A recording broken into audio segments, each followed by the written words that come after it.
আখির ছেলেটা আজ কতটা অসহায়, খাওয়ার জন্য কতটা না কষ্ট করছে। একা একা ফ্রিজ খুলে গোপনে খাচ্ছে। আখির এই ছেলের কষ্ট দেখলে আসলে অনেক বেশি মায়া লাগে।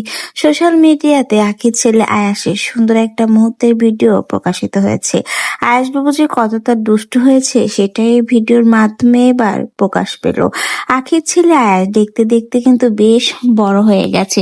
সেই ছোট্ট সন্তান যাকে জন্মের অল্প কিছুদিনের মাথায় কোলে নিয়ে সংসার ছাড়তে হয়েছিল আখির, একাই সংগ্রাম করে সেই ছোট্ট সন্তানকে আজ কতটা বড় করেছে ছেলের জন্য।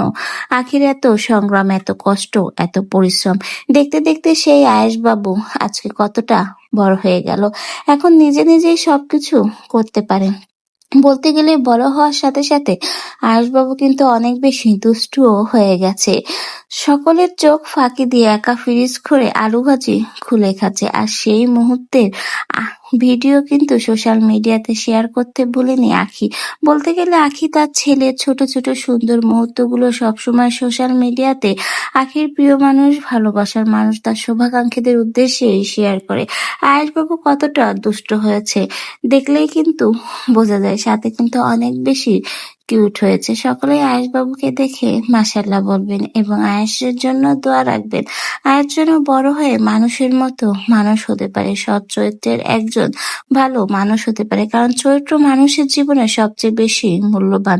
মানুষ যতই শিক্ষিত হোক না কেন, আর টাকা পয়সা হোক না কেন, যদি সে সৎ চরিত্রের মানুষ না হয় তাহলে তার মূল্যায়ন কোথাও নেই। আমরাও দোয়া করি আয়েশবাবু যেন একজন সৎ চরিত্রের মানুষ হয়, সে যেন তার বাপের মতো চরিত্র না পায়। তো ব্যাস আখি আর তার ছেলের এই সুন্দর খুনসুটিমূলক ভিডিও এবং আয়েশবাবু যে এখন বেশ দুষ্টু হয়ে গেছে, একা একাই ফ্রিজ খুলে খাবার খেতে পারে লুকিয়ে চুপিয়ে চুরি করে, সেই সুন্দর মুহূর্তের ভিডিও দেখে আপনাদের কেমন লাগলো অবশ্যই কমেন্ট বক্সে জানিয়ে যেতে ভুলবেন না।